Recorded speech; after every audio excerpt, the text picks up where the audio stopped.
こんにちは、村雲です。今回の動画は GR スープラ関連の検証動画となっており、以前コメントにて、街乗りでの燃費がどのくらいかという質問を受けましたので、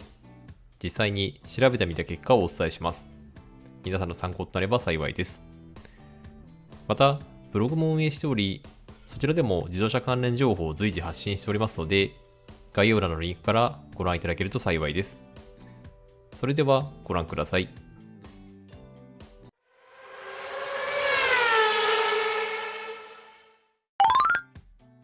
車両の前提として、私の乗っている車両は GR スープラの RZ グレードであり、そのため搭載されているエンジンが直列6気筒3リッターターボエンジンとなっています。組み合わされるトランスミッションは8速の AT となっており、かなり多段化されていることで、普段の街乗りでもノーマルモードにおいては積極的に上でのシフトを使用しており、燃費としてはスポーツカーの中ではかなり期待できると思っています。ちなみに私の場合、年式が2020年式となっており、エンジンとしては改良前の340馬力仕様となっています。そのため改良前のエンジンとなっていますが、私の場合、そのハンデを補うため、トムスのパワーボックスを装着することで馬力向上を実施しています。結果として燃費は悪くなってしまっていることが予想されますので、ノーマル仕様の場合はもう少し上振れすることと思います。まずは燃費の計測方法についてです。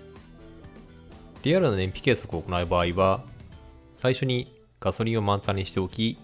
目的地に到着したタイミングで給油し、その給油量と走行距離から燃費を計算する満タン法がメジャーかと思います。ただ、この方法の場合、ガソリンスタンドの地面の傾斜度合いなどによって、燃料タンクが傾くとうまく計測できなかったり、タンクへの給油量も人によってまちまちとなってしまうことで、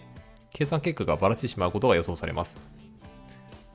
そのため、今回は別の方法で燃費の計算を行いました。その方法は、こちらの過去動画で紹介していますが、スープラの隠しコマンドを使用する方法であり、スープラが BMW Z4 の兄弟車であるために可能であると考えられ、他の BM 車でも可能かと思います。やり方としては、エンジンスタートボタン後にオドのリセットボタンを10秒ほど長押しし、表示されるリストの中からアンロックにカーソルを合わせ、またリセットボタンを長押し、コードにカーソルを合わせ、リセットボタンを押すと値が増えていき、それぞれの車両の VIN ナンバーの末尾6桁を足した値を入力することでロックが解除され、各種情報表示が可能となります。この項目の中のタンクの項目が燃料タンク内のガソリン残量を示しており、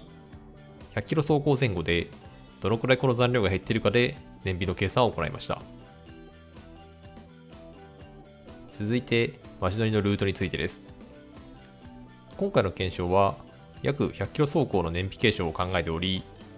愛知県にある私の自宅から刈谷ハイウェイオアシスを経由しつつ、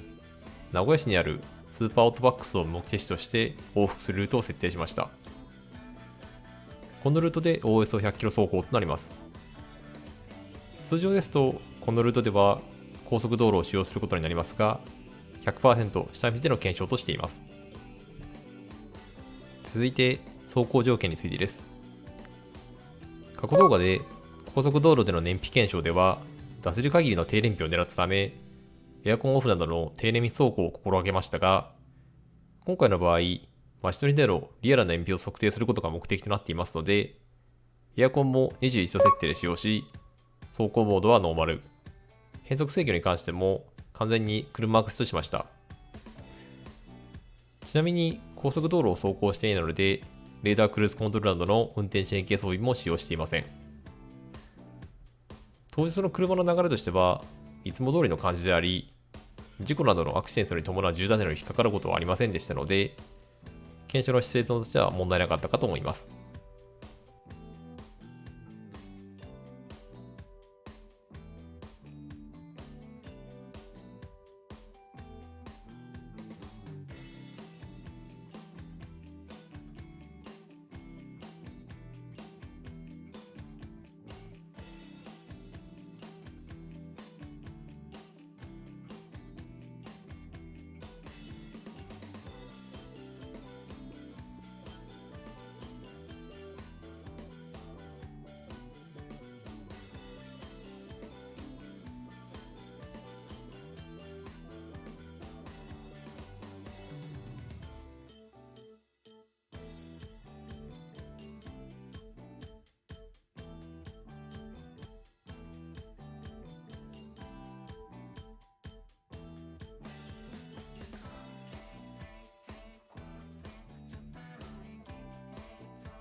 目的地のオートバックスに到着しました。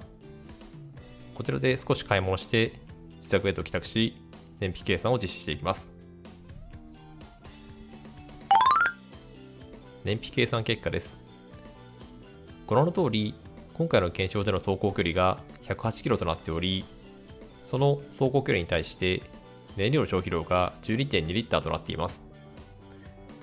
ここから計算すると、普段の街乗りの燃費としては 8.9 キロとなりました。燃費チャレンジを行ったわけではないため、驚くような数字ではなく、こんな感じかなという数字ですね。ちなみに現在の仕様になりますが、RZ グレードの HT 仕様における街乗りの WHC モード燃費が 8.2 キロとのことですので、ほぼカタログ通りの数字となっており、WHC モードの信頼性はかなり高そうですね。この街乗りの結果と高速道路燃費を掛け合わせたトータルの私の燃費が今11キロとなっています。3リッターターボの車で考えるとかなりいい感じかと思いますので、参考になれば幸いです。今回の動画の内容としては以上となります。このチャンネルでは他にも新型車の情報や愛車のスープラ関連の DIY 情報の発信を毎週行っております。自動車好きの方の参考となる情報を発信していけるよう努めていきますので、動画の高評価とチャンネル登録のほどよろしくお願いいたします。また、動画内で実施してほしい企画などありましたら、コメント欄までよろしくお願いいたします。それではご視聴ありがとうございました。